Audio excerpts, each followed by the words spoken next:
মা ও বাবা ও বাবা এই বাড়ি আসতে আসতে জুতো ছিঁড়ে গেল। এই সমিতির চাকরি কেউ করে? এই সমিতির টাকা নিতে এসে এই বাড়ি এসে কারো পাওয়া যায় না। এই বাড়ি দিকে মনে হয় না যে এরা কিস্তি মিস করবে। এই সিটিংবাজি মহিলা একদিনও এসে বাড়ি পায় না। সে ভাইয়ের তো মোটে পাত্তাই নেই যে টাকা নিয়ে আসার পরের থেকে সে লোকের আর দেখি।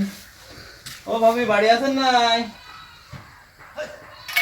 ও ভাবি, এই মহিলা প্রত্যেক তারিখে চিটারি করে। এই কি শুরু করলো? এই 3-4 কিস্তি বকেয়া করে মহিলা করে গেল। সমিতির তারিখে করে সমিতির টাকা নেওয়ার সময় নগদ কথা বলে এই খুঁজে বেড়াতে হবে। লোকজনের বাড়ি খুঁজে পাওয়া যায়। এই টাকা নেওয়ার সময় নগদ কথা বলে। আর সে মহিলা কনে গেছে? ও ভাবি, তো ভারী যন্ত্রণা করেছি। কনে গেল সে? আমি কিস্তির টাকার জন্য কত সময় বসে থাকা যায়? ও ভাবি, আপনি এখানে? আমি আধা ঘন্টা ধরে বসে আছি। ভাই আমি টয়লেটে আইছি। ও মা ও বাবা ও বাবা ভাই আমার রাত্রিতে আম পড়ছিস, তুমি গিয়ে বসে আমার আবার টয়লেট পেয়েছি। আমি আসছিস ভাই আজকে দোকানে। তো আসবেন, আমি এখানে বসে আছি। যে করি হোক ভাই দোকানে তুমি যাও। কি শুরু করলো? কিস্তিটা দিয়ে দিলে আমরা চলে যাবো।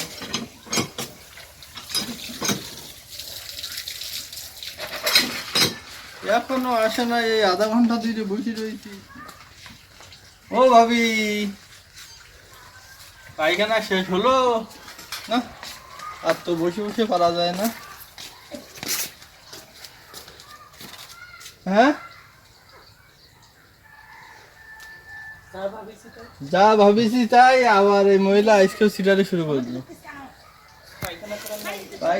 পায়খানা করার নাম করে আজকেও ছুট দিয়েছে মহিলা। সিটারি করা টাকা নিতে এবার চিটারি করা একদম ভেঙে দেবো।